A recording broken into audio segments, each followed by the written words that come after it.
Olá, queridos alunos do 7º ano /9 da Escola Santa Helena, sejam bem-vindos à 8ª transmissão da aula de História e hoje nós vamos falar sobre o exercício de revisão que foi encaminhado a vocês. Então vocês receberam o exercício de revisão e esse exercício ele engloba todos os assuntos discutidos durante o segundo bimestre do ano letivo de 2020. E agora nós vamos falar um pouco sobre todas essas questões que foram encaminhadas, ok?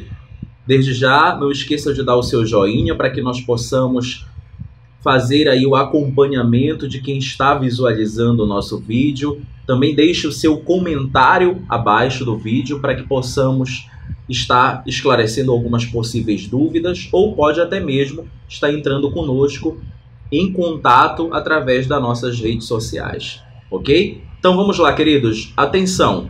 A primeira questão do exercício de revisão do segundo bimestre traz um questionamento sobre a contextualização do processo de expansão marítima europeia que se propagou a partir de meados do século XV na Europa.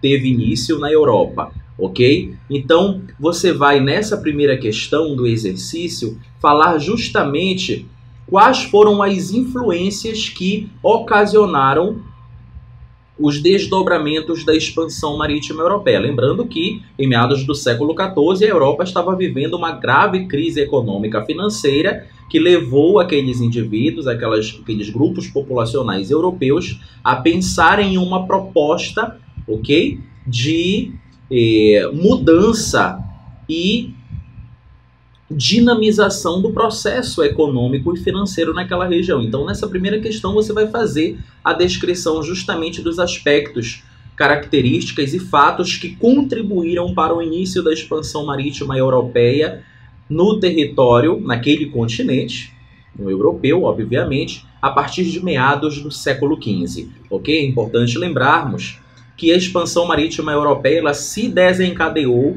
pelos 4 cantos do mundo, ok? E acabou ali também por dinamizar uma série de mudanças de costumes, de práticas culturais e até mesmo de agregamentos financeiros, econômicos, produtivos, ok? Na segunda questão do exercício de revisão, eu peço para que vocês descrevam o que eram as especiarias.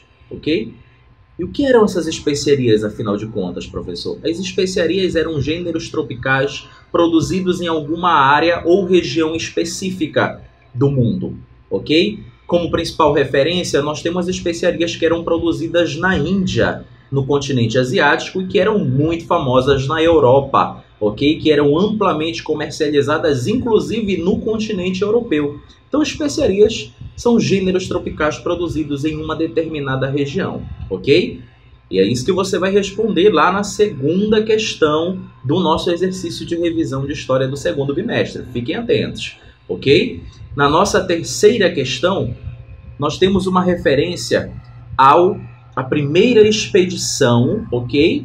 A contornar o Cabo Bojador, que foi controlada, que foi liderada justamente por quem? Por Gil Eanes. Muito bem. Então, lá na terceira questão, você vai referenciar o Gil Eanes, que foi um importante precursor do processo de expansão marítima europeia e do contorno do Cabo Bojador, e você vai especificar o ano em que isso ocorre lá na terceira questão.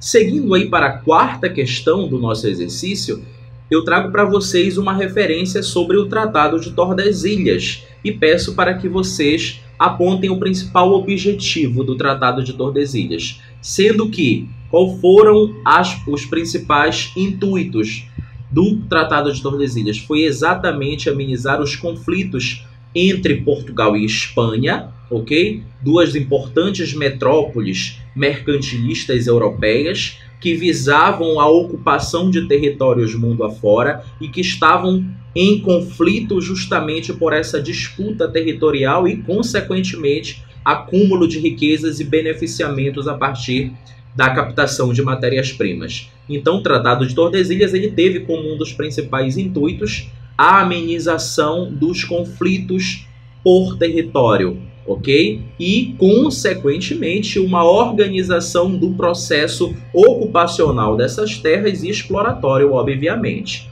Seguindo aí para a quinta questão do nosso exercício de revisão, eu peço para que vocês façam uma contextualização da reforma religiosa, destacando, ok, as motivações que tiveram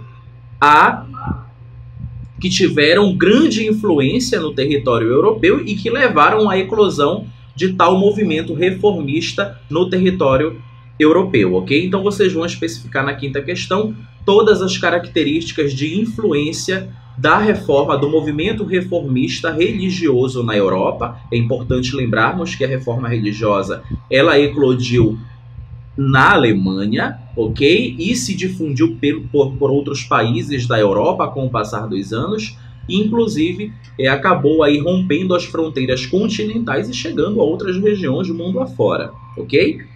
Seguindo aí para a sexta questão, eu peço para que vocês, na sexta questão, citem duas teses que criticavam duramente a compra de indulgências durante a reforma religiosa, ok? Então essas teses elas foram elaboradas por Martinho Lutero, ok? E criticavam algumas práticas exercidas pela Igreja Católica lá em meados do século XVI, século XVII, ok? Que tiveram uma grande influência de mudança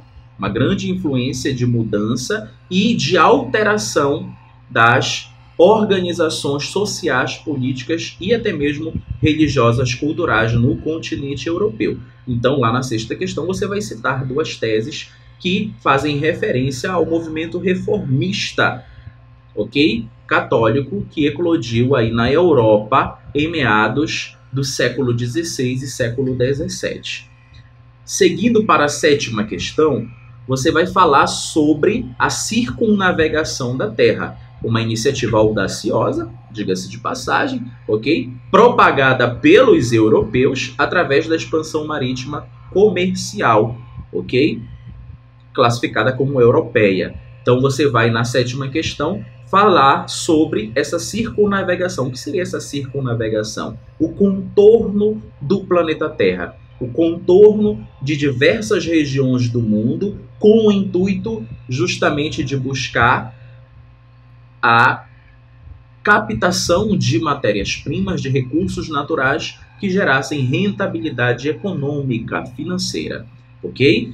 Seguindo aí para a oitava questão, levando em consideração os acontecimentos de grande relevância durante a expansão marítima comercial europeia, você vai na oitava questão, você vai citar os principais fatores acerca da chegada dos espanhóis no continente asiático. Como foi que se deu essa chegada, ok? E as intervenções que ocorreram no continente asiático a partir de então, a partir da chegada dos espanhóis naquela região. É importante lembrar que nós tivemos aí uma série de mudanças que ocorreram no território a partir dessa ocupação, dessa chegada, ok? Inclusive no próprio sistema produtivo e na captação de riquezas, matérias-primas, gêneros tropicais, tá certo? Seguindo aí para a nossa nona questão, você vai fazer um breve comentário acerca da formação intelectual de Martinho Lutero, ok? Que foi um importante ícone da reforma religiosa ou reforma protestante, como também é classificada, no continente europeu. Okay? Lembrando que Martinho Lutero ele era um importante monge agostiniano que fazia parte da Igreja Católica, mas também tinha aí uma série de formações acadêmicas, ok? Inclusive era formado em teologia e uma série de outros agregadores que constituem aí, né, essa biografia de Martinho Lutero que eu gostaria que vocês citassem na nona questão. Seguindo para a décima questão, você vai falar sobre o contorno da África pelos portugueses, apontando algumas características de tal acontecimento. Como foi que esse contorno se deu e quais eram, de fato, as perspectivas dos europeus ao contornarem o continente africano. Vale lembrar que o continente africano é um continente que está geograficamente muito próximo do continente europeu, ok? E a África foi um dos primeiros centros ocupados pelos europeus, pelas civilizações europeias, ao longo de meados do século XVI, XVII, XVIII, XIX e assim sucessivamente. E naquela região, os europeus implementaram uma série de mudanças e alterações no panorama sociopolítico, econômico, principalmente produtivo. Ok? Então vocês vão estar descrevendo esses acontecimentos aí na 10ª questão do nosso exercício de revisão. 11ª questão. Comente a chegada dos portugueses ao continente asiático, apontando algumas características de tal feito. Ok? Então vocês vão estar fazendo aí uma referência à chegada dos portugueses no continente asiático, na Ásia, ok? Que inclusive era um dos principais objetivos dos portugueses, como nós bem sabemos e já discutimos em outros momentos, e você vai enfatizar como se deu essa chegada, quais foram os efeitos dela nessa 11ª questão, tá certo?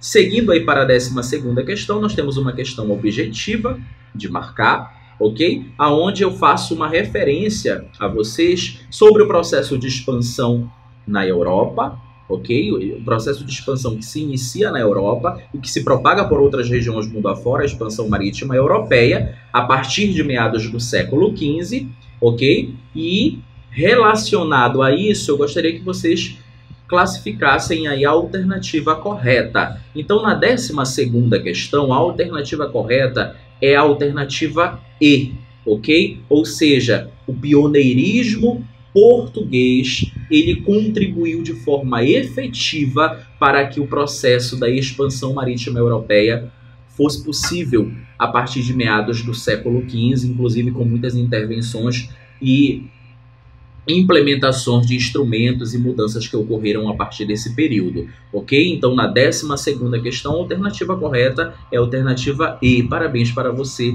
que marcou a alternativa E, você acertou. Na 13ª questão, eu trago uma referência sobre o descobrimento da América, do continente americano, no início dos tempos modernos e, posteriormente, a conquista e colonização desse território. Considerando-se a mentalidade do homem ibérico europeu, permite-se perceber que diversas mudanças ocorreram e esse pensamento ele tinha uma ampla perspectiva de estratégias econômico-financeiras, políticas e culturais. Mas dentre as alternativas apresentadas na 13ª questão, tem uma que está incorreta. Então, entre as alternativas, a incorreta é a alternativa D, ok? Na 13ª questão, ou seja, o processo de descrição e observação do novo continente envolvia basicamente a manutenção do universo indígena. Isso não é verdade, até porque a intenção dos europeus, de forma geral, das civilizações europeias, era justamente implementar no continente americano, nessa região, o seu próprio modo de produção, de exploração e de exercícios culturais. Ok? Então, na 13ª questão, a resposta que não se enquadra ao contexto apresentado é justamente a alternativa D. Ok?